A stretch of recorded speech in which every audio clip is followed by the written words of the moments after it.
Om Shanti, how are you all? Happy Shiv Jayanti or Shivratri. So, Shivratri refers to the birth of God Shiv. So, according to the religious texts, Parvati Devi performed intense tapasya in remembrance of God Shiva to save the whole world from the upcoming destruction towards the end of Kali Yuga. So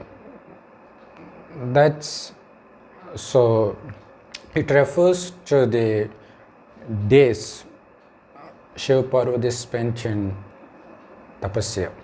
So they took a day from the year and name it as Shivratri. But Shivratri actually means the birth of God Shiv. So it obviously means the birth of Shiv happens during the end of Kali Yuga. And to Parvati, it is only God Shiv who teaches how to be in tapasya. That's why God Shiv is also called Guru Bhagavan. Actually, towards the end of Kali Yuga, God Shiv enters an old man's body and gives his teachings. And he names that old man who gives his body to God Shiv as Brahma. That is the reason during Shivratri, during the night of Shivratri, they perform 4 Kal Pujas. The first Kal Puja is called Brahma Kal Puja. So that is the puja we perform for Brahma, because as soon as Shiva enters Brahma's body, he names him Brahma and gives his introduction. Then he says, this world before 5000 years was heaven, and the one whom God Shiva enters was Sri Vishnu in the beginning. So he is saying, you were Vishnu and you are going to become Vishnu again, because after Kali Yuga again the Satyuga is going to come. This is actually a 5000 year time cycle called Kalpa, and whatever happens in one Kalpa is going to repeat Kalpa after Kalpa. So first he names Brahma, and then he gives the destination for the tapasya he is about to teach. That is the Mahavishnu post or the status. So that is why the second Kal Puja that is being performed at 10:30 p.m. as the puja for Mahavishnu. The first one for Brahma Puja, for Brahma at 7:30 p.m. Second for Mahavishnu. And he teaches these things to the Parvatis, who are nothing but the souls, we souls, on how to become Mahavishnu. He gave the destination, now he is teaching us the method to reach the destination. God says, while you were in heaven, you didn't experience any sort of pain or sorrow, because you didn't consider yourselves to be this perishable body. So you were totally free from the experiences of this body, which is nothing but pain and sorrow. So that is the main reason we were free from pain and sorrow. We were free from this perishable body, the consciousness of this body, for the first 2500 years. So we used to consider ourselves to be the imperishable soul that shines like a tiny star in between the eyebrows for the first 2500 years. The first thing what we get out of this soul consciousness is we don't experience pain and sorrow. And the second thing is we experience the utter blissfulness, because the soul itself is Anand Swarup, that is the embodiment of blissfulness and happiness. So that is the true nature of the soul. We were enjoying the blissfulness of the soul for the first 2500 years.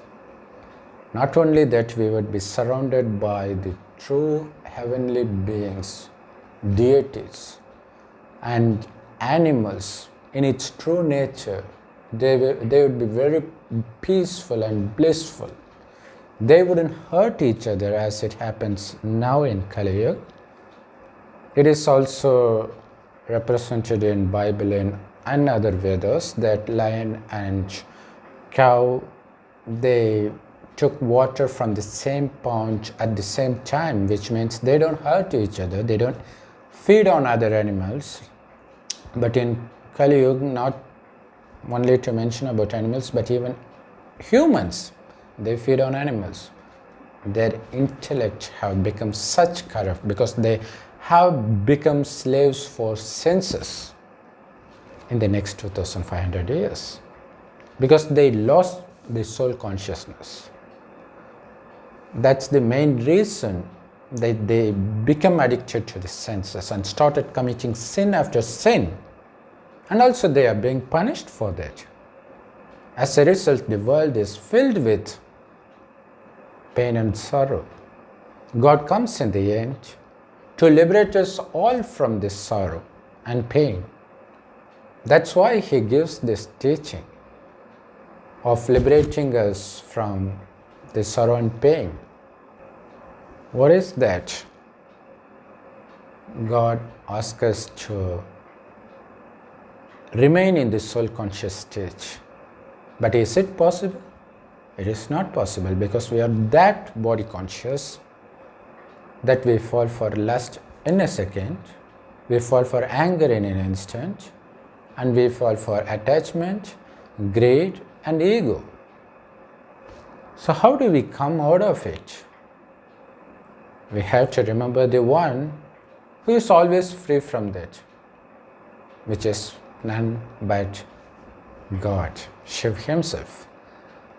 So, He resides in this place, which is the golden red colored light world called Parandam. This is being called as Parlok by Christians. This God Shiva is being called Heavenly Godfather by Christians and Allah by Muslims. God is one. And we need to remember Him as much as possible after considering ourselves to be the soul. By remembering constantly our sins, past sins get burnt, and we will become eventually pure, more and more pure. If we become 100% pure, then we will definitely be attaining the Mahavishnu status. That is the ultimate aim. But these 5 vices called lust, anger, greed, attachment, and ego, they wouldn't let you go reach the destination as such. They will put hindrances one after another. So you need to be very cautious. You have to be very alert. You have to remind yourself constantly that you are the soul, not the body. You are on the path to become Mahavishnu. You are going to heaven. Everything is mind work. Just you need to be very cautious. That's it. That's the only thing you need to do. You need not do anything else. So this is the actual Raja Yoga meditation that all deities before 5,000 years performed to become the deities. And God is teaching the same Raja Yoga meditation now. So it is by learning this meditation we start practicing it. We Parvatis are practicing it. That is why the third called puja, that is being performed at 12 in the midnight, to be the puja for Parvati Ma. Because we become Parvati and start remembering God Shiva, so that we are saving this world from pain and sorrow. So, of course, Kali Yuga will be destroyed. So what do we say? God says, the soul is imperishable, but it is sinful now. You have to wipe out all your sins by remembering me. Once it gets pure, it will enter heaven based on the amount of purity you have imbibed by your effort. Not everybody performs the same effort. We are number wise, right? So those who perform accurately, so they become Mahavishnu. So there will be 33 crore ranks, which is why there are 33 crore deities. So if we put more effort and become 100% pure, we will become Vishnu, and we will enter heaven in the beginning itself, so that we can enjoy 2500 years of life in heaven. But if you become only little pure, then you will enter heaven in the much later period, so that you will enjoy heaven only for a very little span of time.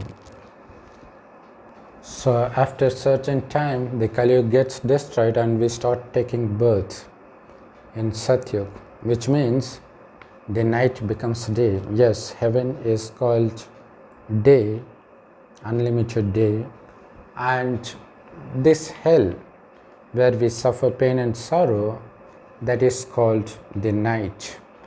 So in the daytime we become deities, which is why the fourth Kal Puja is performed for the 33 crore deities. So this is the only knowledge which is called Gyan, given directly by God Shiva. This is the path of knowledge. All the rest belongs to the path of devotion. Even in the path of devotion or bhakti marg, there is a belief that who performs mahashivratri vrat, fasting on mahashivratri continuously for 24 years, their generations will get unlimited amount of wealth and happiness for 21 generations. So that is the belief in the path of devotion, bhakti marg. But in this Gyan marg, God reveals what is the benefit if your generation is going to receive the benefit of your effort. Because at this point, even parents don't believe their own kids. They don't even leave the will on their son's name till their death. They are not ready to even believe their sons and daughters. How do you think they will care for the benefit of the generations that they are not even going to see? So what actually happens here is we are going to make effort only in this last birth. The fruit of this effort is going to last for the next 2500 years, because that's how long the heaven is going to last. So we should be very cautious in not wasting even a single second. So what fasting we need to perform? We are not going to make fast on not taking food or water, but we are going to take fast on these 5 vices. That is lust, anger, greed, attachment and ego, that's been torturing human race for the last 2500 years. So we are going to take promise that we are not going to touch these 5 vices even in thoughts. That's the actual vrat we are taking in this mahashivratri. the last 100 years. As the remembrance of this true Mahashivratri in Bhakti Marg, they take one day. This year it comes on 11 March 2021. So they take that particular day and they do fasting of food. But the true fasting of these 5 vices is going to give you unlimited benefits for several future births. You are going to get unlimited wealth, health, happiness and peace. That's going to last for 21 generations. So the true meaning of staying awake in Mahashivratri is being soul conscious, because that is the opening of the third eye. So we need to keep our third eye open. That is the eye of knowledge. What knowledge? The knowledge that we are souls, the knowledge that we are the sons of the Supreme Soul God Shiva. So by remembering him constantly, we are going to become the conqueror of the world, that is Mahavishnu. This knowledge, this eye of knowledge should remain open as much as possible. So this is the true tapasya, through which the attachment to the old world gets destroyed completely, so that we don't suffer any pain during the destruction of the world. And when it becomes renewed as the golden new world, Satyug, we can take rebirth as the conqueror of the world, where there is no sign of pain and sorrow anywhere. Wherever we turn, whatever we see, whatever we listen to, everything will be filled with blissfulness and peacefulness and happiness. It's the world of joy. After all, that was called heaven. So God himself has created that. We are the sons and daughters of God Shiva. So we should be the masters of that paradise, right? So don't waste any more time. Rush to the nearest Raj Yoga meditation center and start taking knowledge of the knowledge given directly by God, which is called Murli, that is available in all languages. It's also available online. You can, it is available in text form, audio form, video form. You can Google Telugu Murli, Hindi Murli, Japanese Murli, Chinese Murli, whatever you want. It is there. It is also available in YouTube. Just listen to the Murli in your favorite language and start getting benefit out of it without wasting any more time. So thank you for watching this video so patiently till now, and please leave your valuable comments in the comment section and hit on like if you really like this video, and subscribe the video if you haven't subscribed yet. Om Shanti. Thanks for watching.